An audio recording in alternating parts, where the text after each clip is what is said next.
이제 우리가 사업 결과 보고서를 어떻게 작성을 해야 되는지 그 방법에 대해서 설명을 드렸고, 이제 지금 같이 좀 공유할 자료는 사업 계획서 작성 이해 내용이 되겠습니다.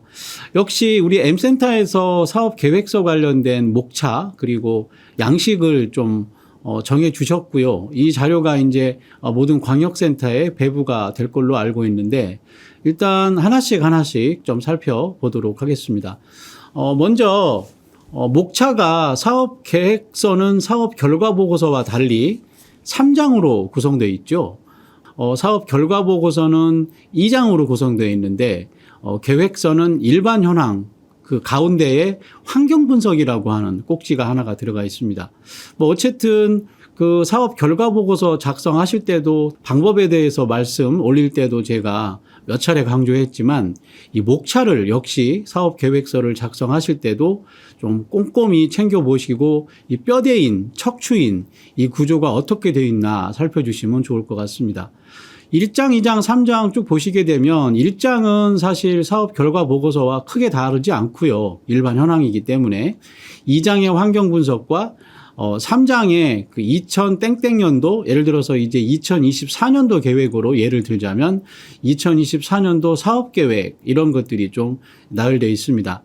이 두 가지 목차 중에 사실 난이도가 가장 높다고 볼 수 있는 게 제가 그 하단 박스에 명기해 놓은 것처럼 환경 분석 부분이 될 것 같고요.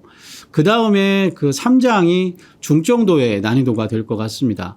특히 이제 2장이 난이도가 높다고 제가 말씀 올린 건 우리 외부 환경 분석인 패스트 분석, 그리고 각 센터가 직면해 있는 내 외부의 역량과 요인들을 분석하는 SWOT, 그리고 이러한 것들을 통해서 전년도 사업계획을 또 분석하고 올해 사업계획을 연동시키는 1절, 2절, 3절 이 부분들이 결코 간단치 않기 때문에 난이도가 상으로 좀 생각이 되고요.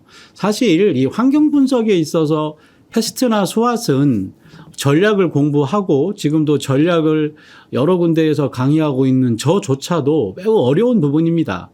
그러니까 우리 광역센터에 계신 직원분들께서 어려운 게 당연하게 생각을 하시고요.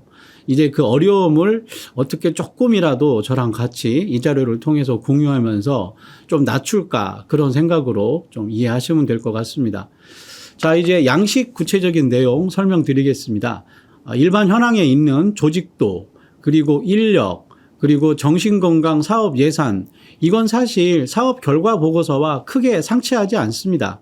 그 다음 정신건강 사업 예산도 마찬가지입니다. 사실 이제 사업 결과 보고서에서는 예산이 뭐 집행되고 또 어떻게 활용됐는가를 보기 때문에 집행률이라고 하는 중요한 항목이 있었지만, 보시는 양식처럼 그 집행률 개념은 없고요. 예산 관점이니까 이제 광역에서 혹은 국비로 얼마나 교부가 될 건지 그 예정으로 계획으로 그 금액을 쭉 적어 주시면 되고, 거기에 따라서 상단에 있는 박스처럼 국비나 혹은 지자체에서 부여하는 광역의 지원 금액 그걸 써주시면 될 것 같습니다.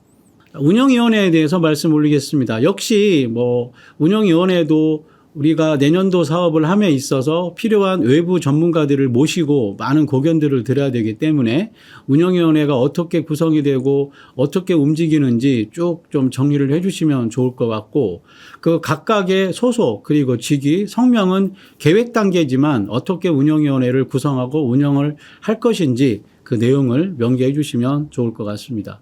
아까 제가 목차에서 말씀 올렸던 이제 1장까지는 끝났고요. 2장 부분이 되겠습니다. 제가 난이도가 상으로 말씀을 드렸는데 이제 왜 그런지 그리고 어떻게 작성을 해야 되는지 살펴보도록 하겠습니다. 2장은 말 그대로 제목이 환경 분석입니다. 환경 분석이 필요한 이유는 내년도 사업계획을 혹은 2024년도 사업계획을 수립함에 있어서 우리 센터가 직면하고 있는 환경들이 어떻게 되는지를 잘 봐야 되거든요. 어떤 계획을 세우기 위해서는 필요한 게 내가 직면해 있는 외적인 그리고 내적인 상황들을 잘 진단을 하고 그 환경 속에서 내가 무엇을 어떻게 해야 되는가를 정리를 하는 부분이기 때문에 상당히 중요한 부분이죠. 그렇기 때문에 우리 그 외부 평가를 받을 때 평가 매뉴얼 중에 정량정성적으로 평가를 하는 정성 지표 중에 보시는 것처럼 환경 분석 꼭지가 있습니다. 그래서 평가 매뉴얼에 보게 되면 환경 분석을 이렇게 조작적 정의를 하고 있습니다. 계획을 수립함에 있어서 당해년도에 수립된 그 사업 계획서 내용이 환경 분석과 환경의 내용과 얼마나 적철성과 적합성을 갖추고 있는지를 평가를 하겠다는 거죠. 그건 무슨 얘기냐? A센터의 사업 계획이 A센터가 직면하고 있는 그 환경과 내생적인 환경과 외생적인 환경과 연동이 얼마나 잘 돼서 환경 분석이 치밀하게 이루어졌는지 그걸 평가를 하겠다고 하는 거죠.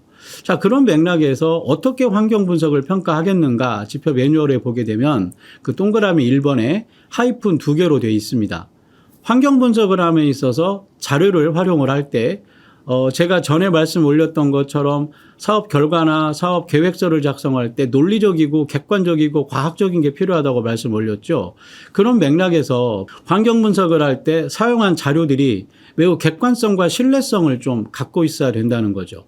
예를 들어서 환경 분석할 때 통계 자료를 활용을 하더라도 가능한 한 국가 통계 자료 혹은 시도 통계 자료 이러한 것들을 좀 활용할 필요가 있다라고 하는 측면에서 신뢰성 있는 자료를 통해서 지역 현황을 파악하는 게 좀 필요하다라는 게 평가 지표이자 여러분들이 환경 분석을 작성을 하실 때 꼭 유념둬야 될 꼭지이기도 합니다. 두 번째는 이 환경 분석을 정교하게 하기 위한 방법론을 평가 지표에서 평가 매뉴얼에서 예시를 들고 있습니다. 그래서 외부 환경 분석의 전통적인 방법론인 패스트 분석 그리고 이 패스트 분석과 그 센터의 내부 환경을 같이 연동해서 분석하는 수합 분석 이게 사실 환경 분석에 매우 중요한 꼭지가 되겠습니다. 그래서 이제 하단 박스에 동그라미 3개로 이렇게 명기해 놓은 것처럼 외부 환경 분석은 패스트라고 하는 환경 분석 방법론을 활용을 하는데 이미 잘 아시는 것처럼 그 패스트는 영어의 약자죠. 센터가 직면하고 있는 정치 혹은 정책적 상황, 폴리시나 폴리티컬이 되겠죠.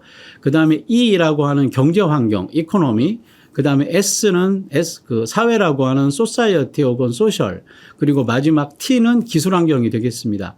곧 센터의 사업 계획을 세우기 위해서 A 센터가 직면하고 있는 환경을 정책적인 면과 경제적인 면과 사회 문화적인 측면과 기술적인 측면으로서 좀 분석을 해서 센터가 어떠한 환경에 있는가를 분석하는 방법론이 외부 환경 분석론인 패스트 방법론이다. 그렇게 이해를 해 주시면 좋을 것 같습니다. 두 번째, 내부 환경 분석은 센터 내부에 관한 사항이 되겠습니다. 그래서 센터의 아까 일반 현황에서 살펴봤던 조직 현황이라든지 인력 현황, 예산 현황. 근데 이건 별도로 꼭지를 달아서 작성할 필요는 없고요. 조금 이후에 상세하게 말씀 올릴 수합 분석을 하게 되면 수합 분석에서 S와 W가 내부적인 요소를 파악하는 강점과 약점을 의미하는 겁니다. 그래서 S와 W를 작성을 하실 때 그 센터가 직면하고 있는 내부 환경은 적절하게 안분하고 적절하게 좀 작성을 해 주시면 좋을 것 같습니다. 자, 그러면 이제 각각의 내용에 대해서 좀 상세하게 말씀을 드리겠습니다. 장표에서 보시는 것처럼 패스트 분석은 정책 환경과 경제 환경과 사회 환경과 기술 환경으로 나눠져 있죠. 정책 환경은 대표적으로 국정과제, 중앙정부의 정책, 보건복지부의 정책, M센터의 정책 이런 것들을 살펴봅니다. 예를 들어서 잘 아시는 것처럼 정책 환경에서 먼저 살펴봐야 될 내용 중에 하나가 바로 국정과제, 윤석열 정부의 국정과제 120개가 있는데 그중에 우리 정신건강 복지 관련된 정신건강과 관련된 사업들이 무엇이 어떻게 있는지 한번 살펴보는 게 필요하다는 거죠. 두 번째, 경제 환경은 우리 전반적인 이 사회의 국가 경제에 대해서 좀 기술해 주시면 됩니다. 잘 아시는 것처럼 지금 우리 경제 환경이 실업, 그다음에 고물가 이런 것들이 많죠. 그리고 경제가 결코 녹록지 않고 성장률이 2%가 채 못 미치는 사실 장기 불황에 직면해 있는 상황. 그렇기 때문에 그런 환경 속에서 우리 정신건강복지센터는 무엇을 어떻게 관련 고객들에게 제공을 해야 되는가. 그러한 것들을 좀 찾기 위해서 바로 이 경제 환경에서는 우리 국가 전체적인 경제를 좀 살펴보시고요. 한 단계 내려서 여러분 광역정신건강복지센터가 입지하고 있는 그 시도의 경제 환경도 좀 살펴볼 필요가 있습니다. 그래서 사실 경제 환경이 어떻게 되는지 시도도 중요한 게 잘 아시는 것처럼 대한민국이라고 하는 경제 환경 속에서도 17개 시도가 직면해 있는 경제적 환경이 조금씩 다르거든요. 그래서 시도의 경제적인 현황은 어떻게 되는지 살펴주시면 좋을 것 같습니다. 세 번째, 사회 환경은 우리가 직면해 있는 이 사회가 지금 어떤 사회인지를 좀 살펴보는 겁니다. 대표적으로 너무 잘 아시겠지만 요즘에 정신건강 관련된 정말 생각할 수도 없는 비극적인 사건들이 많이 일어나고 너무 충격적인 사건들이 많이 일어나는데 그 사건들이 대부분 정신건강 측면에서 문제가 있는 사람들이 그런 범죄를 저지르고 있지 않습니까? 그런 것들이 이 사회 환경의 대표적인 요소가 되겠죠. 그래서 우리 정신건강복지센터에서 할 일이 앞으로 더욱더 저는 많을 것 같은데 그런 맥락으로 사회환경 분석을 작성해 주시면 되겠습니다. 네 번째, 기술환경 분석은 우리 사회가 지금 어떠한 기술환경 속에 처해 있나. 너무 잘 아시는 것처럼 스마트폰을 통해서 모든 환경이 이루어지고 모든 업무가 이루어지고 모든 소통이 이루어지고 또 4차 산업혁명의 가장 대표적 기술인 AI, 인공지능 이런 것들이 지금 우리 사회, 우리 삶을 지배하고 있지 않습니까? 그런 맥락에서 이렇게 변화하는 기술 환경 속에서 우리 광역정신건강복지센터가 이용할 수 있는 기술들은 어떤 것들인가?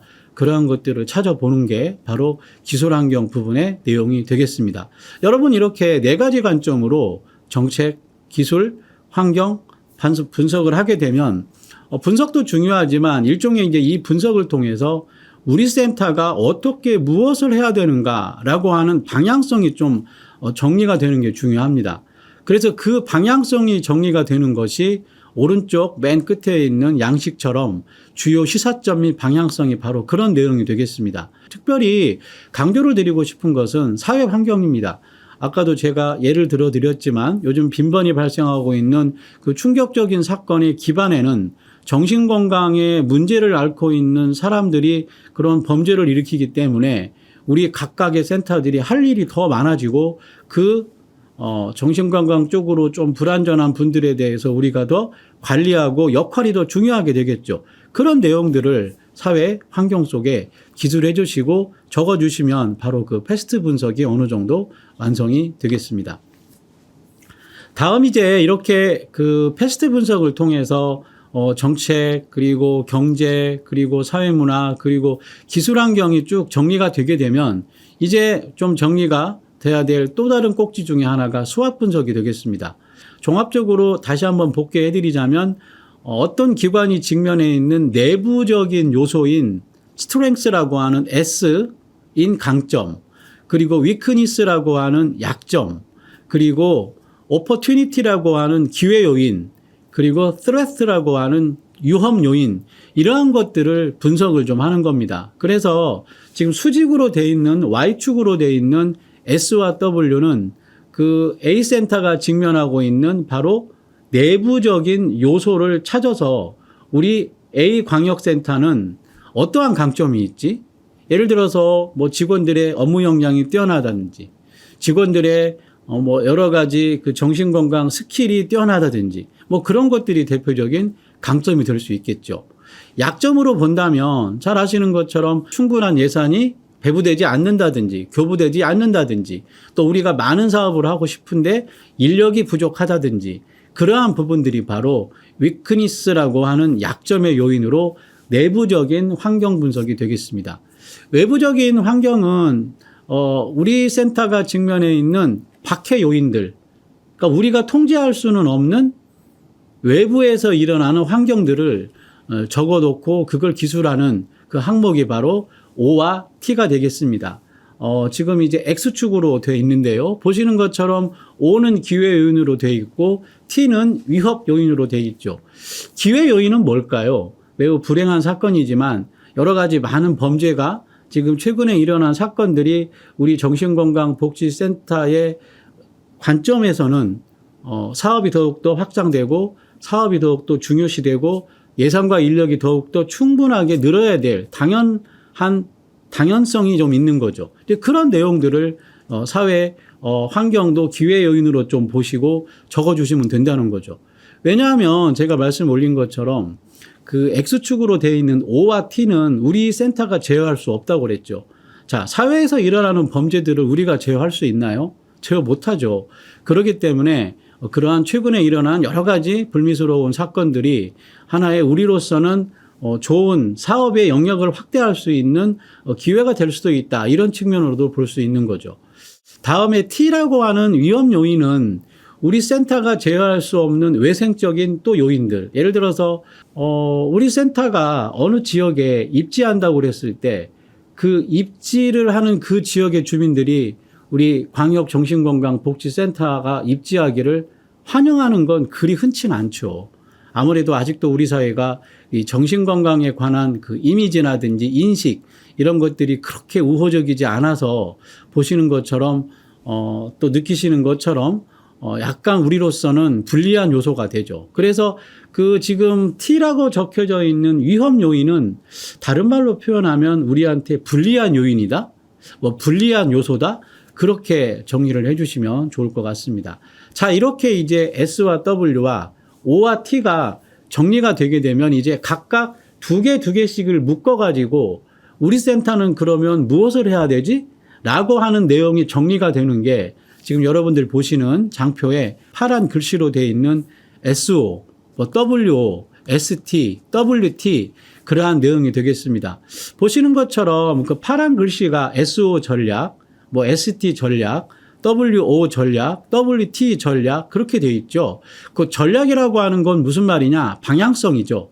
그렇게 S와 W와 O와 T를 분석을 해보니까 우리 센터는 이렇게 가야 되겠다라고 하는 걸 SO와 O 관점에서 바라본 게 바로 SO 전략이 되겠습니다. 예를 들어서 아까 S가 국정과제에 정신건강복지센터 사업이 있다고 그랬죠. 그리고 O에서 지금 최근에 일어난 여러 가지 불미스러운 사건들 이런 것들을 우리가 잘 관리해야 될 필요가 있고 이게 환경이라고 말씀을 드렸죠. 그럼 두 개를 결합하게 되면 이렇게 결합이 되겠죠.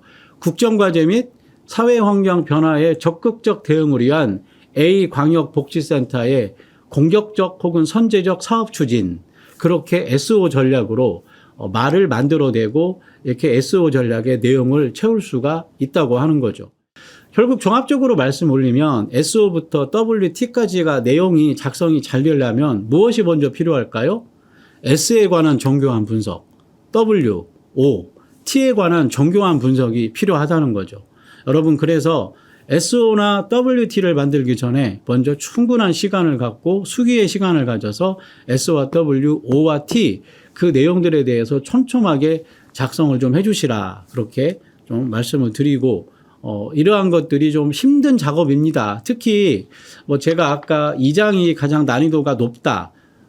전략을 공부하는 저로서도 매우 어렵다. 그렇게 말씀을 드렸는데 정말 어렵습니다. 저도 이걸 현장에서 컨설팅을 할 때 Y축으로 되어 있는 SW와 X축으로 되어 있는 OT를 분석을 할 때 어떤 것들이 S 같기도 하고 또 어떤 것들이 O 같기도 하고 똑같은 상황을 S로 놓을까 O로 놓을까 혹은 T로 놓을까 W로 놓을까 굉장히 좀 고민이 되는데 가능한 한 그걸 판별하는 판별 기준은 S와 W는 우리 센터가 제어할 수 있는 것, O와 T는 우리 센터가 제어할 수 없는 것, 그러한 것을 가르마의 기준으로 삼아서 정리를 좀 해주시면 좋을 것 같은데 여러분 그래도 어렵습니다.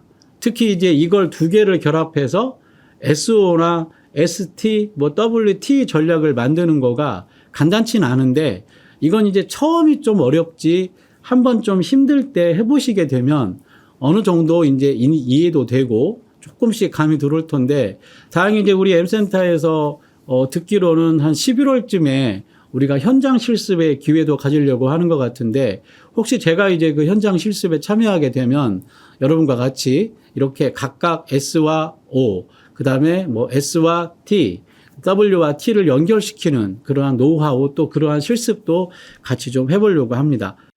다음 장표로 넘어가게 되면 이제 사업 계획서 작성에서 3번에 해당되는 내용. 이 내용은 그 매뉴얼의 정성평가 지표에서 어떻게 나와 있냐면 사업계획 수립의 적합성을 보는 항목이 되겠습니다. 여러분 보시는 것처럼 사업계획 수립의 적합성은 이 사업이 수립되는 과정이 얼마나 타당성이 있고 얼마나 의미 있게 얼마나 전년도 사업 계획을 잘 평가를 해서 올해 사업 계획을 세웠는지를 측정하는 내용이 되겠습니다. 그래서 이 양식에서 평가를 하고 이 양식에서 작성할 내용은 어떤 거냐면 올해 사업 계획을 작성함에 있어서 전년도 사업을 얼마나 충실하게 평가를 했는지 그리고 그 평가된 내용을 갖고 어떻게 올해 사업으로 연동을 시켰는지 그러한 내용을 바로 이 전년도 사업 성과 분석 및 반영 계획으로 생각을 하시면 좋을 것 같습니다. 그래서 박스의 두 번째 점에 보시게 되면 정성평가 지표에서 전년도 사업 성과에 대한 개선 과제가 반영됐는지 그리고 전년도 사업 운영에 대한 개선 과제가 올해 사업으로 어떻게 반영됐는지 그걸 구체적으로 작성하라 그렇게 돼 있죠. 그래서 그 양식의 내용처럼 내년에 수립이 되고 내년에 새롭게 이제 신설이 될 각각의 전략 과제, 실행 과제 그러한 것들을 만들m에 있어서 올해 그러니까 2023년에 각각의 전략 과제와 실행 과제는 어떠한 부분이 잘된 거가 있고 어떠한 부분들이 부족한 점이 있는가를 기술해 주시면 되겠습니다. 그래서 이 자료는 3번의 제목처럼 전년도 사업 성과 분석이기 때문에 시점으로 굳이 말씀을 드리면 2024년도 사업 계획을 수립하기 위해서 2023년도에 사업 결과에 관한 내용을 정리하는 항목이다. 그렇게 이해를 하시면 될 것 같고요. 각각의 항목에 대해서 양식처럼 전략 과제와 실행 과제별로 잘된 점, 그리고 부족한 점, 그리고 그렇게 잘된 점과 부족한 점을 통해서 어떤 거가 개선을 하면 좋겠다라고 하는 내용과 그 개선 내용이 사업 계획서에 어떻게 반영됐는지 예를 들어서 이런 거죠. A센터가 전략 과제 중에 하나로 예시를 들자면 우리 정신건강복지센터 관련된 인력 충원이라고 하는 중요한 전략 과제가 있었고 그 실행 과제로 정신건강 전문 스킬을 가진 인력 채용이라고 하는 게 실행 과제가 있었는데 올해 참 23년을 반추해 보니까 생각만큼 또 당초에 계획했던 것만큼 인력 충원을 못했다. 그러면 개선 과제는 뭘까요? 이제 2024년도 계획을 세울 때는 치밀하고 정교한 인력 채용 공고라든지 또 인력 채용의 방법을 세워서 그래서 좋은 인력이 우수한 인력이 채용될 수 있도록 우리가 조치를 하는 것 그 내용들이 바로 이 양식에 들어가고 포함이 됐으면 좋을 것 같습니다. 자, 이제 다음으로 그 3장으로 이제 넘어가게 될 텐데요. 3장은 이제 올해 사업 계획을 이제 세우는 내용이 되겠는데 3장의 1절은 아까 우리 사업 결과서에서 봤던 중장기 전략 체계도의 모습이 나오는 겁니다. 제가 전에 말씀드린 것처럼 중장기 전략 체계도가 어떻게 작성돼야 되고 또 중장기 전략 체계도가 왜 필요하고 그다음에 가능한 한 광역센터 고유의 중장기 전략 체계도를 만들 것을 권고를 해드렸고 광역자치단체의 전략 체계도를 사용하는 걸 지향을 해야 된다. 이미 말씀을 드렸죠. 그래서 상세한 말씀은 생략하도록 하고 단 이것만 좀 강조를 드리고 싶습니다. 이건 이제 사업계획서 작성이죠. 내년도 곧 2024년도 사업계획서를 수립하려고 하는 시점에 와 있기 때문에 여러분 잘 아시는 것처럼 가능한 한 내년도 사업계획을 세우기 위해서 그래도 시간이 조금 여유가 있지 않습니까? 그래서 가능한 한 모든 광역센터마다 이 전략체계도를 고유한 전략체계도를 갖고 있는 걸 또 수립하기를 제가 공고를 드립니다. 다음으로 2번이니까 우리가 이제 보게 될 사업 계획에 내년도 사업 계획에 관한 전략 체계의 전체적인 모습을 한 표로 정리한 모습이 34페이지 장표가 되겠습니다. 보시는 것처럼 그 2024년도에 시행할 사업 계획의 전략 체계의 모습은 아까 전체적인 전략 체계의 모습이 나왔고 거기에서 미션 비전을 빼고 전략 목표와 전략 과제 그리고 이제 실행 과제를 기술해 주시면 됩니다. 너무 잘 아시겠지만 전략 과제가 있으면 그 전략 과제를 실천에 옮기기 위한 실행 과제가 있죠.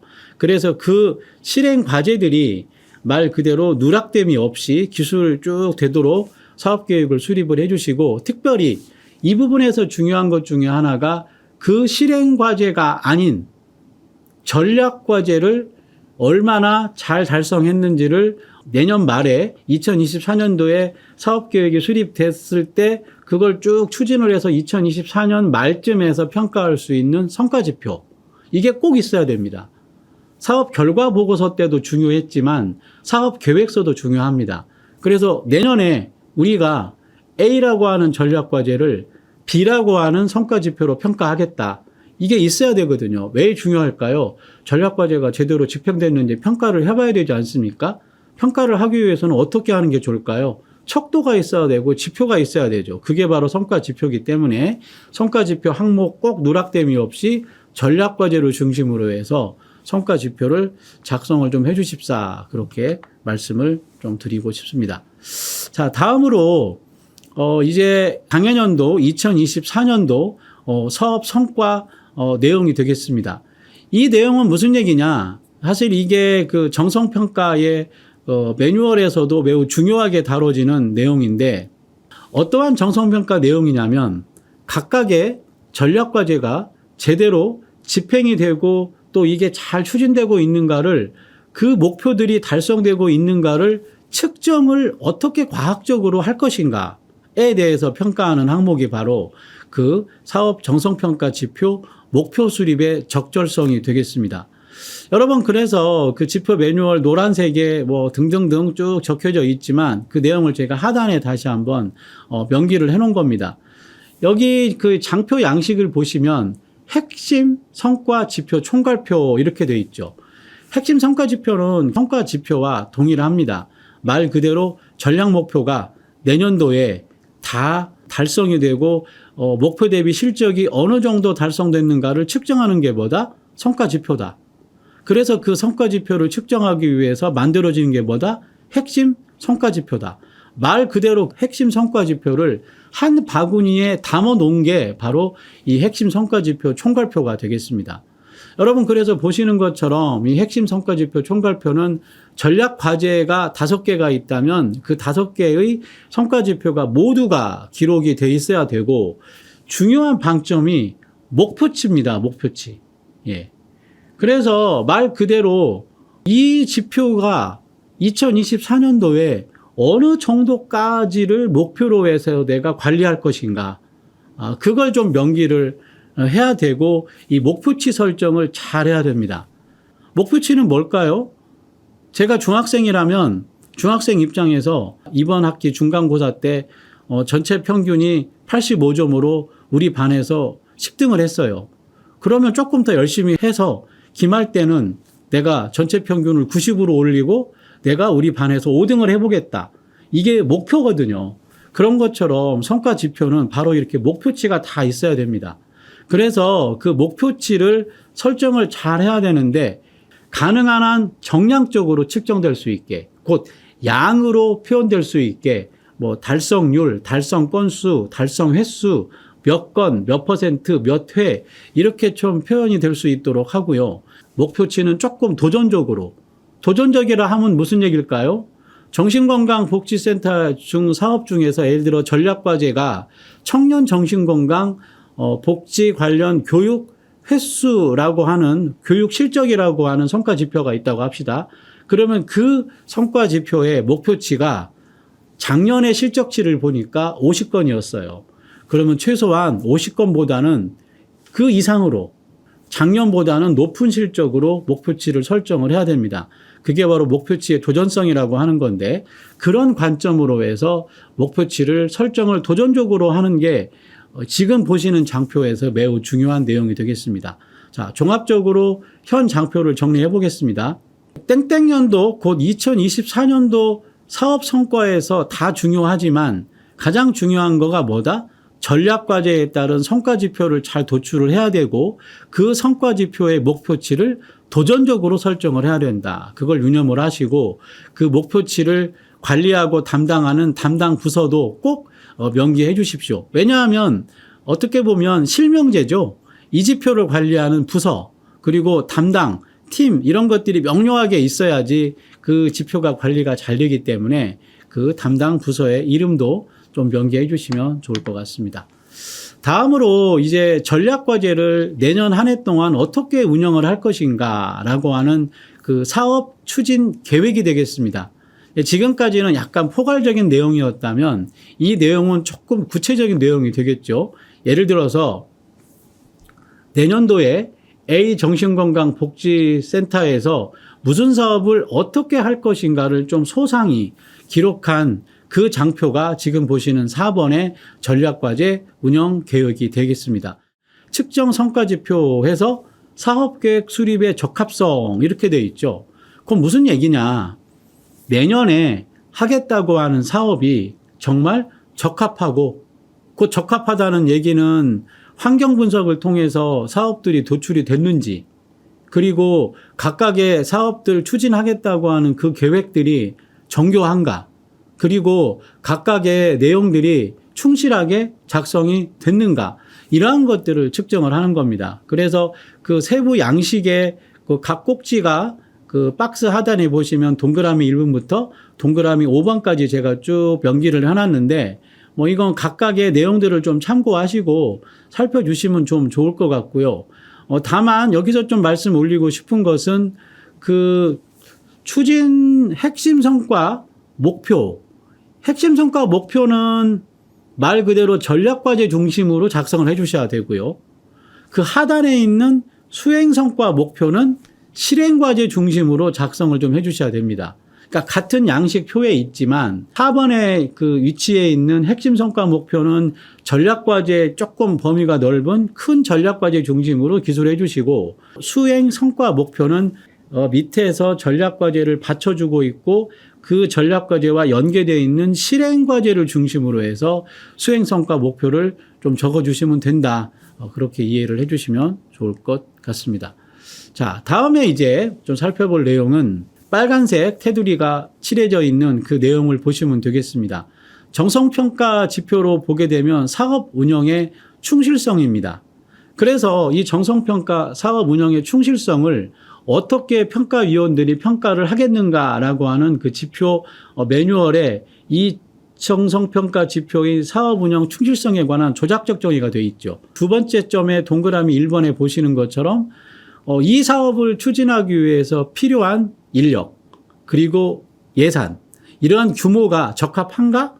라고 하는 것들을 측정을 하고 평가하는 내용입니다. 그 양식에 보시면 투입 자원 이렇게 되어 있죠. 그래서 투입 자원에는 투입 인력과 투입 예산 이 부분들을 측정해 주시면 됩니다.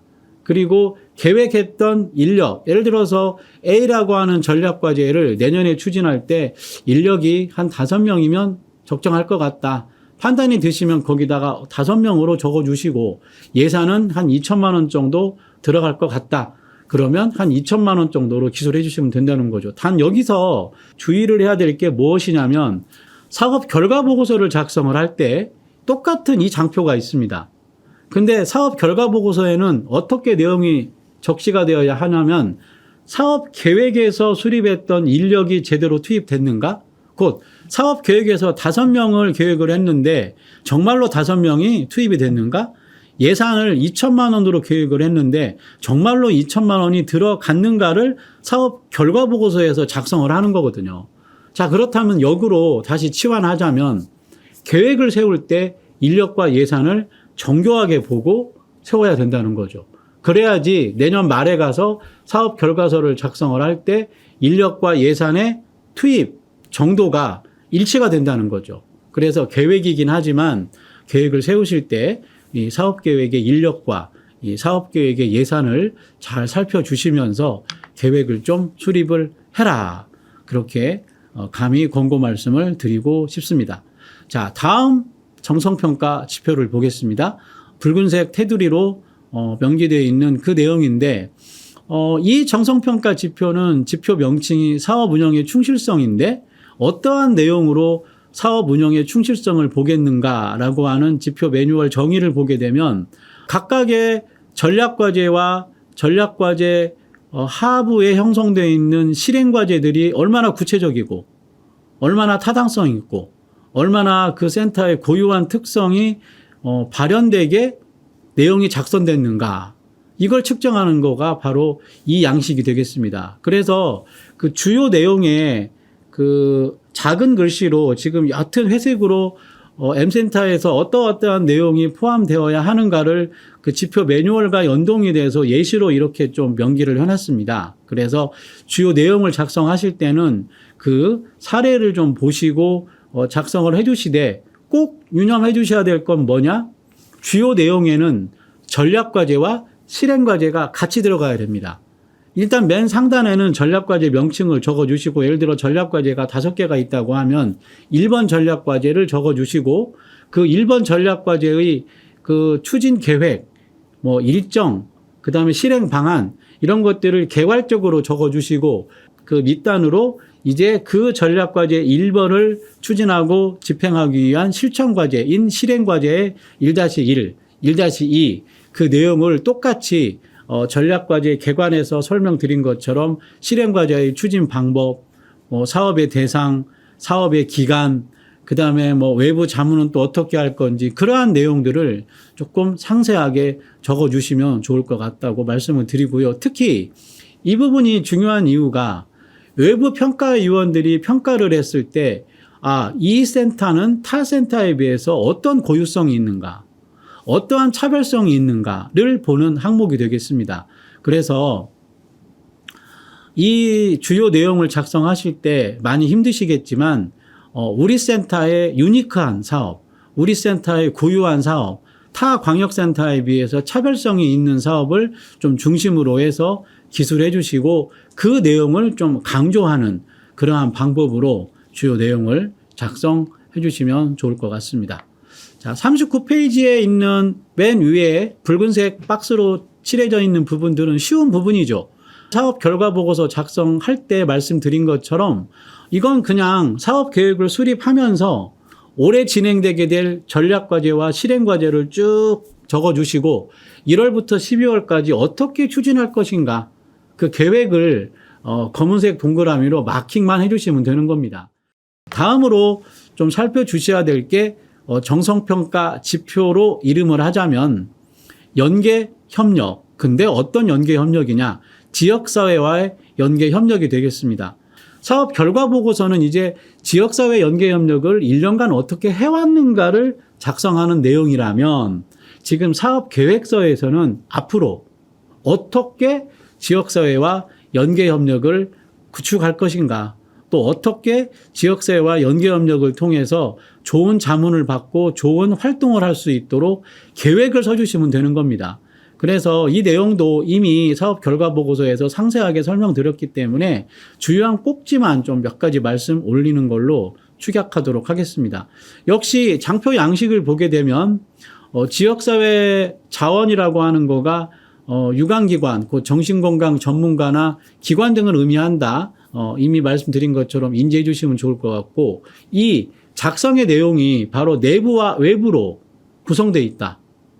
그렇게 이해하시면 될 것 같습니다. 그래서 내부와 외부로 구분해서 연계협력의 내용들을 계획 단계에서 적어주시고, 이건 이제 사업 결과 보고서를 작성하실 때 한번 이제 경험을 하시게 될 테니까 어렵진 않을 겁니다. 다만 이제 시점이 이건 계획이다.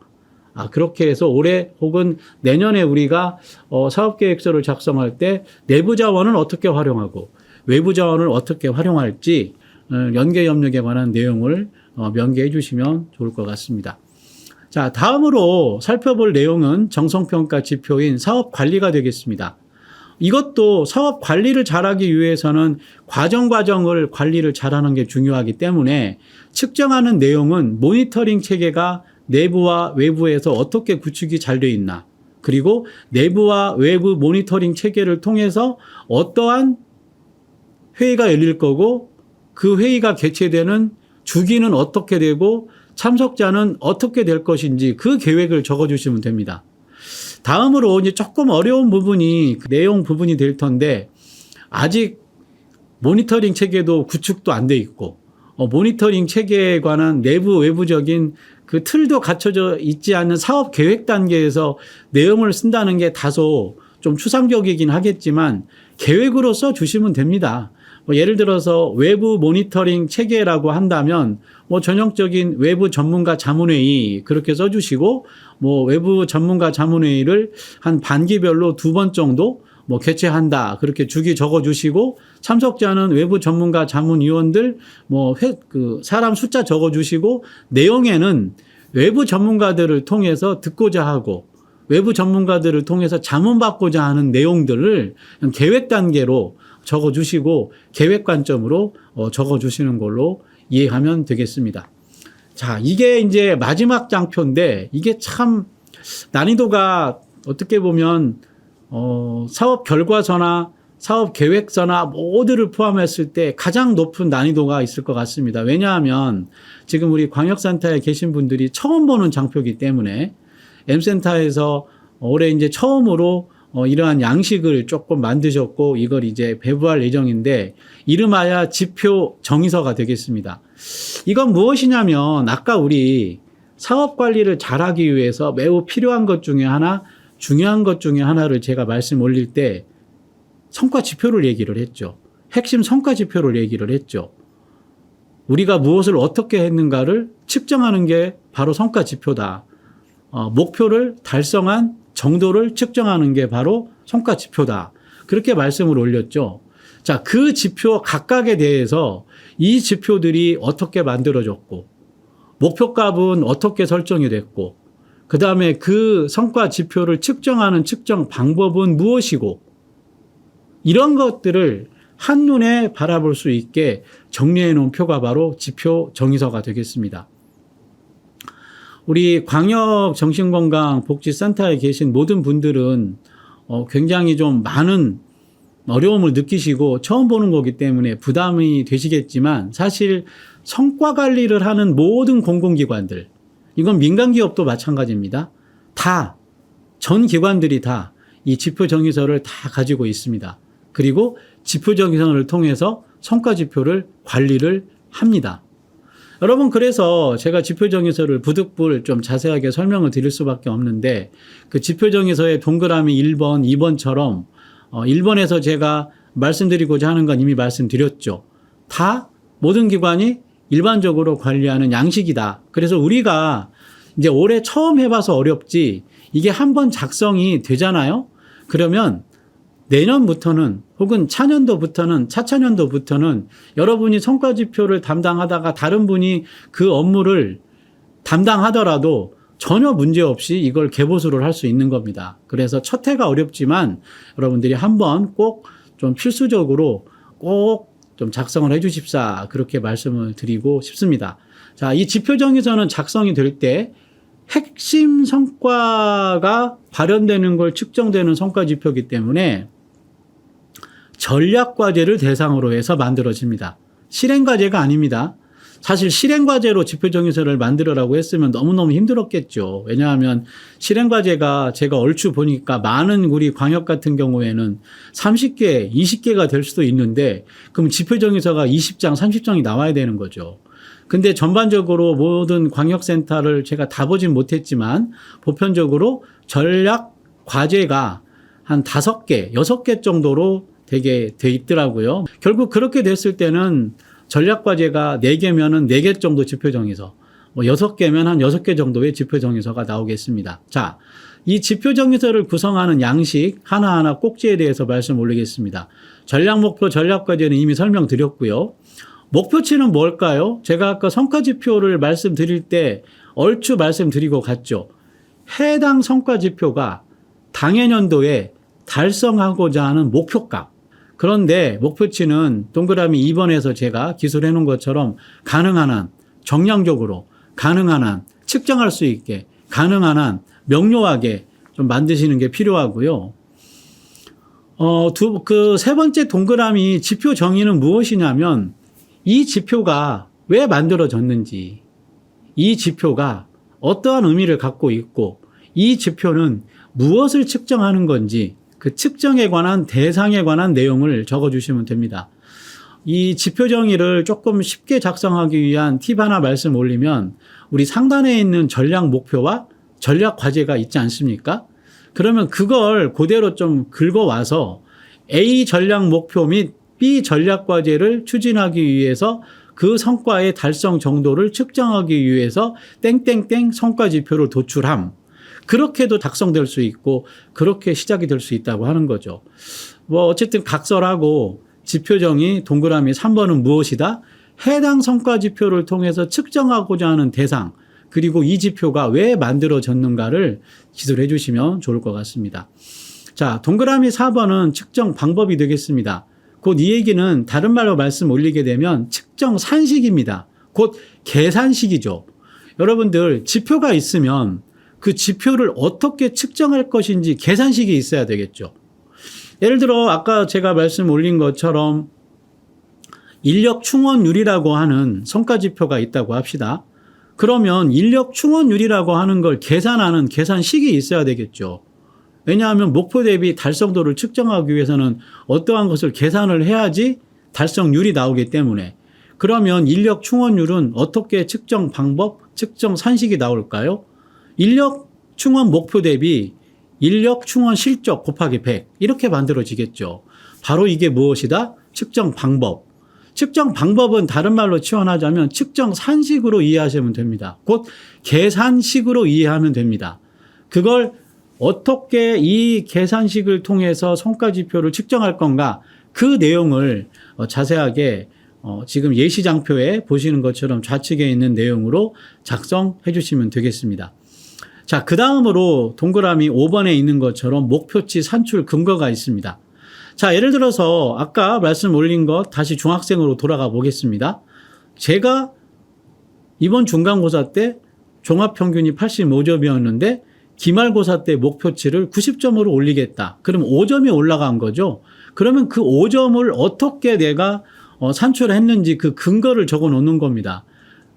제가 학생이라면 내가 1학년 때 똑같은 시기에 중간고사 때 85점이었는데 다음 기말고사 때 90점을 획득을 했으니까 작년에도 내가 5점을 올렸으니까 올해도 5점을 올리겠다. 그런 각오를 하듯이 이 목표치 산출 근거는 똑같은 관점으로 목표치가 변화가 됐다면 왜 그렇게 변화가 됐는가를 그 논거를 써주시고, 그 논거를 써주실 때 가능한 한 좀 과학적이고 객관적으로 그러니까 그 추정한 논리를 좀 써주시면 좋다는 거죠. 예를 들어 이런 거죠. 대표적으로 정신건강복지센터 고객 만족도라고 하는 지표가 있다고 합시다. 근데 그 만족도가 작년 실적이 85점이었는데 올해 만족도 목표치 실적을 90점으로 상향해서 5점을 올린다고 합시다. 그러면 그 5점의 근거를 어디서 찾느냐? 타 광역지자체의 사례라든지 보건복지부의 고객 만족도 평균을 보니까 대개 5점씩 올리더라. 다른 사례를 보니까 그런 논거를 제시를 해야 된다고 하는 거죠. 그게 바로 뭐다? 목표치 산출 근거가 되겠습니다. 다음에 6번, 7번은 비교적 쉽죠. 담당자는 그냥 이름 적어주시고 팀 적어주시고 7번의 근거 자료 및 출처는 뭐냐면 성과 목표를 달성을 하기 위해서 측정을 하기 위해서 자료를 우리가 찾아보잖아요. 예를 들어서 아까 인력 충원율을 지표를 우리가 만들어서 관리를 했을 때 그 인력 충원율의 목표 달성 정도를 측정하기 위해서는 어떤 자료를 봐야 되겠습니까? 공문을 보는 거죠. 인력 충원 계획, 그리고 인력 충원 결과의 공문이 있겠죠. 각 센터마다. 바로 그런 내용들을 근거 자료 및 출처에 적어주시는 겁니다. 그러니까 예를 들자면 성과지표 명칭이 인력 충원율이라고 하면 근거 자료 및 출처는 인력 충원 계획 공문, 그리고 인력 충원 결과 공문, 이렇게 적어주시면 된다는 거죠. 여러분, 여기까지가 바로 우리가 이제 내년에 시행할 사업을 작성을 하게 될 사업 계획 작성 내용이 되겠습니다.